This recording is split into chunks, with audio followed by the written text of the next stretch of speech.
forget to like, share, and subscribe. If y'all don't pick my sign up. Hello, everyone, and welcome back to Psychology Eats. So what's eating you? Hello, everyone. And thanks for clicking. I don't even know what I'm talking about. Anyway, thanks for clicking onto this video. I hope this video finds you in great mental health. I am a reaction channel, and I do reactions on what's trending in the YouTube streets and TikTok and Facebook and wherever else is some drama.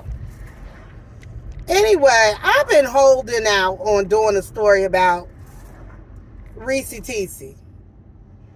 I really have, because it's been so saturated with commentary on Reesa Teesa. And I was just like, first of all, I'm not going to TikTok and watching 50 10-minute videos. I'm not doing it. And so I just kind of waited around, and I've been watching other reactions. And I watched her on Tamara Hall's show. And I think she talked to Robin Roberts.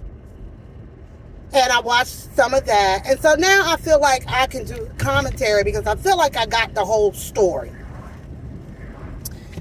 And then I watched, Charlemagne and him calling her big back and saying, big back moves or whatever he said, regarding her making a decision to just be a fool for this man. Have all of us been a fool at one time in partnerships? Probably. Most of us, some of us. But to what extent?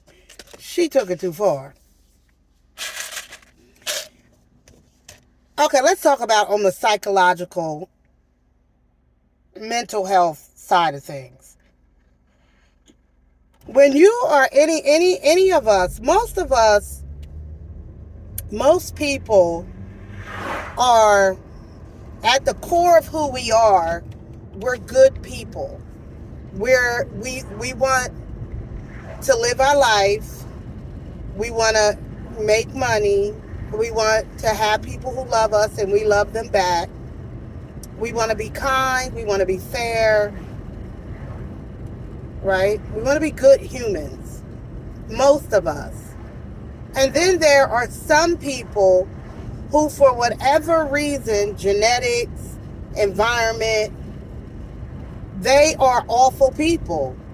They're liars. They're murderers. They're killers. They no good. They ain't shit. And that's just what they are.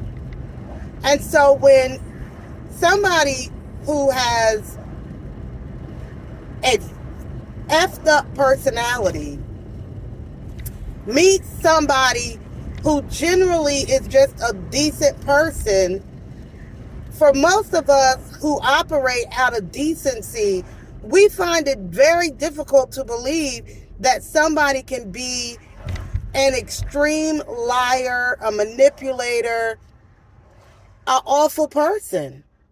You ask anybody who's been in an abusive relationship, physical, sexual, whatever, they'll tell you the person didn't start out like that shit. They didn't start out like that. So what he did was he groomed her into believing nonsense. He didn't start out, I'm sure, within the first day or two. Well, he was lying from the beginning. But it was like a reasonable lie. And so the more he kind of sucked her in, and the more she wanted to be loved, the more she believed his bullshit. It's almost like you listen to somebody who's an habitual liar. Hold on, y'all. You listen to somebody who is an habitual liar, it's like you can't even believe they actually saying this shit. And they believe it. They actually say the things that they say, they believe it in that moment. For the habitual liar. I heard a psychologist describe somebody who is an habitual liar. And what he said when we were discussing this situation, he said, an habitual liar will tell the truth before they will tell a lie. I'm sorry, they will tell a lie before they tell the truth. That the lie comes so easy for them, right? And so I believe that Legend is an habitual liar. He's probably been lying since he was a little boy, and for whatever reason it wasn't corrected. That's why it's important to correct your children when they lie. Correct your children when they lie. Because if you don't correct them, it can snowball into them becoming an habitual liar. And you won't believe a word that comes out of their mouth. And it's genetics. Go ahead and have a baby with a dude or a mother that is a liar. You know they're a liar. And you go ahead and have offspring with them if you want to. Your kids gonna be liars too. At least one of them. So in conclusion, did she make decisions that were, now that she looks back, hindsight, she knows she was a fool.